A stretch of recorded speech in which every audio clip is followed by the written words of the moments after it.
Video posted to social media on Monday purports to show plumes of smoke over Tehran following the latest Israeli strikes on the Iranian capital. Reuters has not verified the date of the footage. Among Israel's latest targets, Evin prison, a potent symbol of Iran's governing system. Evin has been the primary site holding Iranian political detainees and security prisoners since the 1979 Islamist revolution. The Israeli government released this video of Defense Minister Israel Katz in what it said was an operations room watching the Air Force hit targets in Iran. In a social media post, Katz wrote that Israel had carried out what he called the most intense bombing yet of the Iranian capital in reprisal for Iranian missile strikes on Israeli civilians. Katz said Israeli strikes targeted Revolutionary Guard command centers responsible for internal security. There were conflicting reports on Iranian media about the full extent of strikes on Tehran, a city of 10 million people, where much of the population has fled after 10 days of bombing.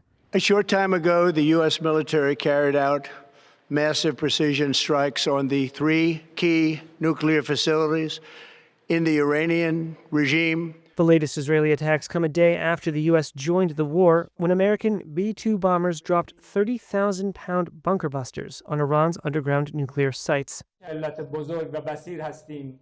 Iran repeated earlier threats to retaliate against the United States.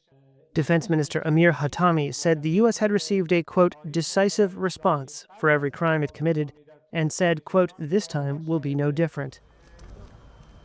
But while Iran has continued to fire missiles at Israel, it has yet to take major action against the United States itself.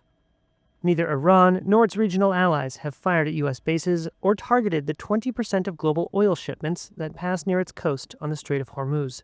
Oil prices barely budged in the first trading day after the U.S. joined the war, suggesting traders doubted Iran would follow through on threats to disrupt oil supplies.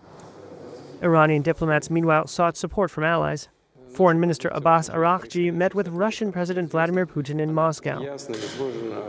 Putin said Russia was making efforts to assist the Iranian people. In Beijing, China's foreign ministry called on all parties to de-escalate tensions. On June 13th, Israel began a campaign of airstrikes it said targeted Iran's nuclear facilities and missile operations, saying Tehran was working toward a nuclear weapon. Iran says its nuclear objectives are solely peaceful. This mission was not and has not been about regime change. Trump's administration has repeatedly said that its aim is solely to destroy Iran's nuclear program, not to open a wider war. But in a social media post on Sunday, Trump spoke of toppling the hard-line clerical rulers who have been Washington's principal foes in the Middle East since Iran's 1979 revolution.